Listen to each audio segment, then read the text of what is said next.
খুব তাড়াতাড়ি আমাদের একটা ট্যুর প্ল্যানিং রয়েছে, যার জন্য অসময় শপিং চলছে আমাদের। তো প্রথমে জুতো দিয়েই শুরু করা হলো, কারণ যেখানে যাওয়া হবে সেখানের জন্য জুতোটাও খুব ইম্পর্টেন্ট। তো প্রথমে আমার এই জুতোটা চোখে পড়ে, বাট যেখানে যাওয়া হবে সেখানের জন্য এটা খুব একটা সুইটেবল নয়। তো প্রথমে ওই জন্য মাকে দিয়ে শুরু করা হলো।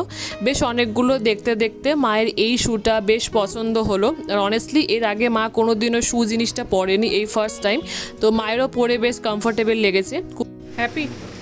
কোথাও ঘুরতে গেলে শপিং করতে তো বেশ ভালো লাগে, কিন্তু শপিংয়ের সব থেকে ভয়াবহ জিনিস হচ্ছে বিল পেমেন্ট। সেটা আশা করি তোমরা বাবার মুখ দেখে বুঝতে পারছো।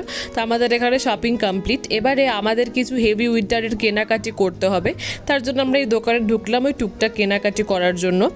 সেটা আমি অবশ্যই ব্লগে শেয়ার করব। তো মা এখন এখানে দেখছে হেভি উইন্টারের জন্য যেগুলো আর কি যায়। তবে এইখানেই কেনাকাটি শেষ নয়, এর পরের দিনই আমরা গেছিলাম ধর্মতলায়, খুব ভালো একটা মার্কেটে কেনাকাটি করেছিলাম। এই ব্লগটা কালকে চ্যানেলে আপলোড হবে, তার জন্য চ্যানেলটাকে সাবস্ক্রাইব